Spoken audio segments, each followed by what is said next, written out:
j'ai demandé à notre ami Galichon, Bertrand Galichon, de nous donner son vécu justement par rapport à des circonstances similaires, mais dans un autre hôpital, en sachant que les situations sont particulièrement. Donc, moi, je vais vous parler de l'expérience, du vécu du Covid, de la précarité dans un service d'urgence, un service d'accueil et d'urgence parisien, à la Lariboisière en particulier.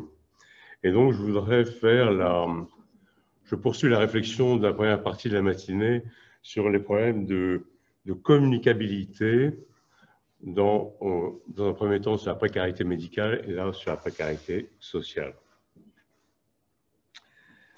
Je crois qu'il y a un premier point extrêmement important. Je crois qu'on ne peut pas comprendre la rue quand on est chaque soir assuré de dormir dans son lit. On peut l'approcher, mais la comprendre de façon la plus incarnée possible, ça me paraît extrêmement difficile. C'est comme toutes les solitudes, c'est comme toutes les grandes maladies que l'on connaît, que l'on prend en charge. Tout se joue dans la solitude de la nuit. Et il y a donc un indicible qui s'installe entre la personne prise en charge et le soignant. Et donc se pose la question de savoir in fine ce que nous faisons en voulant prendre en charge la dignité de l'exclu. Jusqu'où pouvons-nous aller? Est-ce la dignité de l'autre que nous prenons en charge ou est-ce que nous soignons notre propre dignité? Et c'est une question extrêmement importante et qui permet de définir les limites de notre action. Je crois que pour aborder cette question, il est important de faire un petit rappel clinique sur les différentes étapes de la mort à la rue. La première étape quand on arrive à la rue, c'est la sidération. C'est une honte silencieuse, voire même crâneuse. Et c'est par exemple les personnes qui viennent se mettre à l'abri aux urgences la nuit, qui arrivent très silencieusement et qui repartent aussi silencieusement. On ne les a pas vues, alors que c'est elles qu'il faut absolument aider, prendre en charge. C'est à ce moment-là que les choses peuvent se faire de façon efficiente. La deuxième période, c'est l'exclusion révoltée, c'est la révolte contre toutes les institutions, c'est les casse-têtes contre la police, contre l'hôpital, contre tous les règlements divers et variés. Cette étape est très intriquée avec la suivante, qui est l'étape du renfermement sur moi, avec un retranchement, un isolement social, et un isolement social aggravé par toutes les addictions de la terre. Et donc, c'est le chemin vers une perte de lien social totalement inexorable, une réduction de l'espace vital. Plus je suis exclu, plus mon périmètre de macadam se réduit. Et puis après ça, après beaucoup de révoltes et tout ça, il y a la perte du regard des autres. Je suis transparent au regard des autres. Les autres ne me regardent plus. Et donc, à partir de ce moment-là, j'ai plus de raison de me regarder moi-même. Et donc, je perds ma dignité puisque je perds le regard. Je vais vous raconter un peu l'histoire de l'évolution de la prise en charge de la précarité aux urgences de l'hôpital de la Lariboisière et à travers l'histoire d'un homme qui nous continuons à prendre en charge et qui nous a renvoyés dans nos 22 en permanence. Jusqu'à il y a quelques années, les piches qui nous étaient apportées ou bénées par les pompiers aux urgences, chaque nuit, chaque matin, étaient mises dans un coin et puis regardées plus ou moins humainement, et puis on ne voyait jamais leur départ et leur fugue. Ils n'avaient jamais de nom, ils étaient à peine inscrits, ils n'intéressaient pas grand monde. Et il n'empêche que toute cette population-là générait un mal-être chez les soignants extrêmement profond et justifié de beaucoup de départs des soignants des urgences de Lariboisière, ou même d'ailleurs, c'est partout la même chose. Et un jour, alors que le mal-être était extrêmement palpable, un groupe de deux jeunes sont arrivés dans mon bureau et m'ont dit, ben voilà, nous faisons partie d'une association, Les Captifs, qui a répondu à un appel d'offres de la SNCF, la mairie de Paris, la région et autres lieux circonvoisins pour prendre en charge tous les grands précaires, tous les grands exclus de la gare de l'Est et de la gare du Nord, soit à peu près 200 personnes. Et ces jeunes me disent, peu ou prou, ces personnes, vous les connaissez parce qu'ils passent chez vous, et donc il y a quelque chose à faire ensemble. J'ai trouvé que cette arrivée était absolument providentielle parce qu'elle a permis de faire bouger un peu les lignes.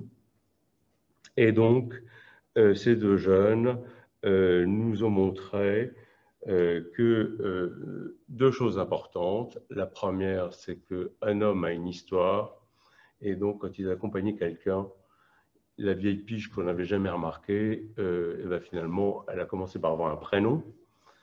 Et puis les visites passant, il avait un nom et un prénom, et à ceci était associée une histoire. Et donc le X devenait Pierre-Paul Jacoujean, mais avec une histoire. Et donc il s'agissait de respecter cette histoire. Nous étions interrogés par cette histoire. Voilà. Et donc il y a un homme parmi eux qui a été accompagné. Et cet homme fait preuve d'une résilience absolument extraordinaire, puisqu'il a 40 ans de gare de l'Est, de parvis de la gare de l'Est. Alors, je vous passe son histoire. C'est un accident de la voie publique à 18 ans, une jambe fracassée, après un long passage en réanimation, une histoire familiale difficile, et puis il se retrouve, habitant dans le Nord, mais il se retrouve à la gare de l'Est. Le chemin était tout tracé et il est resté gare de l'Est. Et donc cet homme, on a découvert son histoire, on a commencé à le prendre en charge, il a pu être admis à être pris en charge dans le service des urgences, et puis comme on l'a apprivoisé comme le renard du Petit Prince, eh ben, il a fini par arriver à l'UHU, donc au service porte, où il a été admis bon an mal an en fonction de ses humeurs et de ses coups de gueule pendant quelques jours, puis 1 ou 2 semaines. Et puis après ça, du purgatoire, il a pu aller au firmament, c'est-à-dire être hospitalisé dans les services de médecine avec des heures et malheurs. Mais bon, finalement, on a pu prendre en charge cet homme et sa jambe et le sauver d'un certain nombre de mauvais pas. Mais le retour est toujours lui, et chez lui, c'est le parvis de la gare de l'Est. Cette jeune équipe a, dans un premier temps, reconstitué son dossier professionnel, remis bout à bout tous ces petits boulots de tous les jours qui lui ont permis de survivre pendant 40 ans. Et on a constitué un dossier social et médical qui lui ont permis de postuler pour rentrer dans une EHPAD. Alors effectivement, il est rentré dans une EHPAD, mais il est rentré dans une EHPAD à Dache, puisqu'il est rentré au fin fond de l'Essonne. Ça fait loin de la gare de l'Est, ça fait loin des copains. Il a tenu 3 mois et on l'a vu arriver de nouveau aux urgences, accompagné par cette même équipe de jeunes. Voilà, puis on a repris notre travail avec lui. Et puis là-dessus, on arrive au printemps 2020. Printemps 2020, notre ami est de nouveau hospitalisé, toujours pour cette histoire d'érysipèle sur ulcère de jambe. Et au moment où il n'y a plus de raison de le garder sur le plan médical, là-dessus tombe le confinement.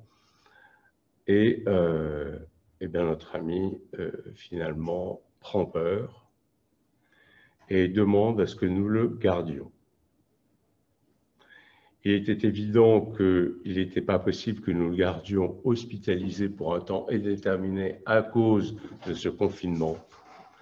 Et donc, on a eu l'idée, avec lui d'ailleurs, une idée partagée, qu'il soit admis dans le sas des ambulances du service.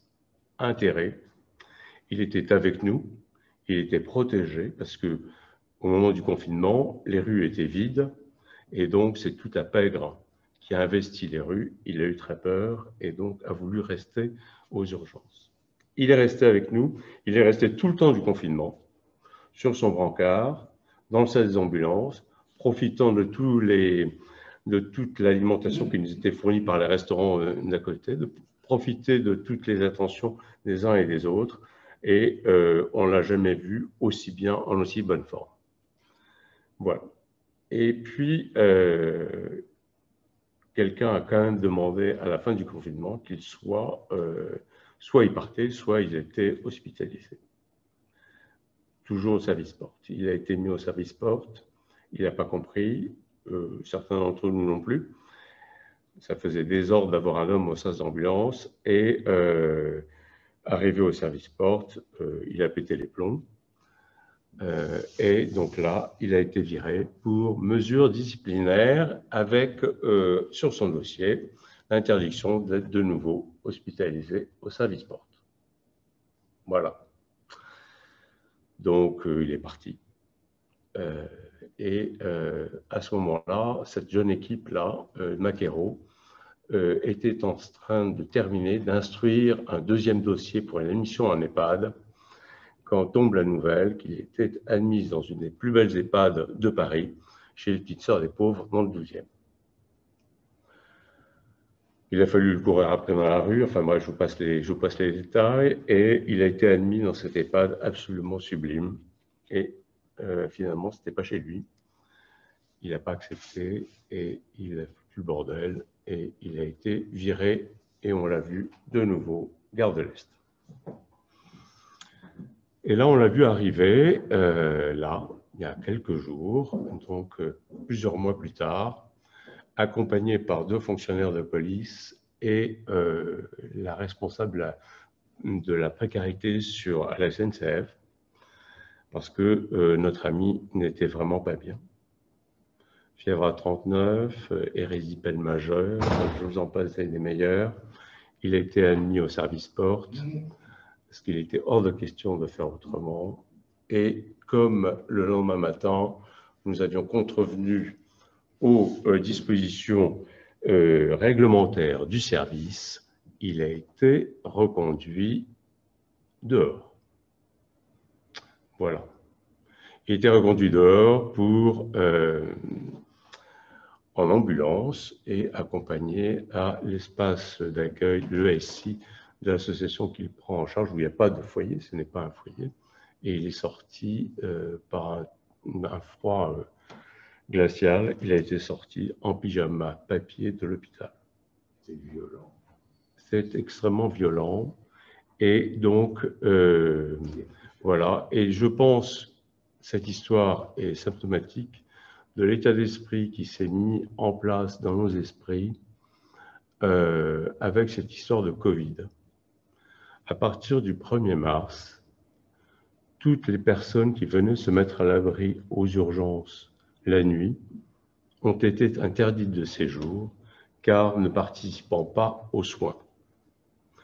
Voilà. Et à la même époque, la salle d'accueil des urgences s'est vidée littéralement, il n'y avait strictement plus personne, mais il n'empêche que les précaires n'avaient plus le droit de séjour et de répondre, de continuer notre tradition d'accueil de nuit des urgences de la Lariboisière. Donc voilà comment, et donc le Covid, ou la Covid, je ne sais pas ce qu'il faut dire, a blessé notre dignité. Si vous niez l'humanité de quelqu'un, si vous niez sa liberté, parce qu'un certain nombre d'entre nous voulait absolument que cet homme dont je vous parlais soit hospitalisé, soit même hospitalisé sous contrainte parce que ses jours étaient en danger. C'est une autre forme de violence, d'accord? Et donc je crois que le point essentiel pour préserver la dignité d'un homme, c'est de regarder d'abord sa liberté. Et c'est à cette condition-là que sa dignité peut être préservée. Et préserver la liberté de l'autre, c'est savoir ajuster son regard. Et c'est la chose probablement la plus difficile, surtout quand on est dans des institutions aussi normées que l'hôpital.